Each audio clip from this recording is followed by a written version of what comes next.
নমস্কার বন্ধুরা, রূপা রান্নাঘরে আপনাদের সবাইকে স্বাগত। আবার একটা নতুন ভিডিও নিয়ে চলে এসেছি। আজকে রান্না করব কাচকি মাছের চচ্চড়ি। এই যে কাচকি মাছের মধ্যে লঙ্কার গুঁড়ো, জিরের গুঁড়ো দিয়ে দিয়েছি, পরিমাণ মতো নুন দিয়ে দেব, পরিমাণ মতন হলুদ দিয়ে দেব। কাচকি মাছটা রান্না করার জন্য এখানে আলু কুচিয়ে নিয়েছি, এখানে লঙ্কা নিয়েছি, এখানে ধনেপাতা, পেঁয়াজ কুচি, কাঁচা পাকা টমেটো, রসুন কুচি, এগুলো সব একসঙ্গে মেখে নেব। এবার কড়াইয়ে তেল গরম হয়েছে, একটু কালো জিরে দিয়ে দিলাম।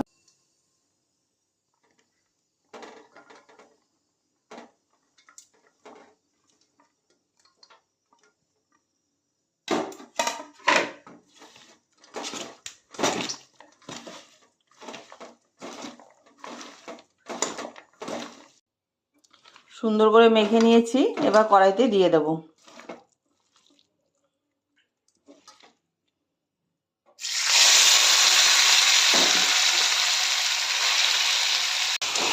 এবার ভালো করে নেড়ে দেবো। এটা তখন তো 1 ফোঁটাও জল দেবো না, এই ভাজা ভাজা হবে এটা একদম মাছ চচ্চড়ি।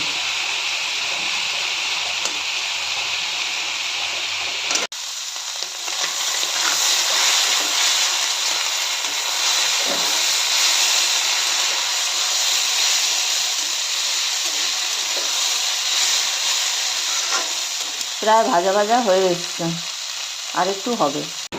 মাছ ভাজাটা হয়ে এসছে, এবার একটু কাঁচা তেল দিয়ে দেবো, তাহলে খুব সুন্দর একটা সেন্ট আসে। দেখুন কি সুন্দর পোড়া পোড়া হয়েছে।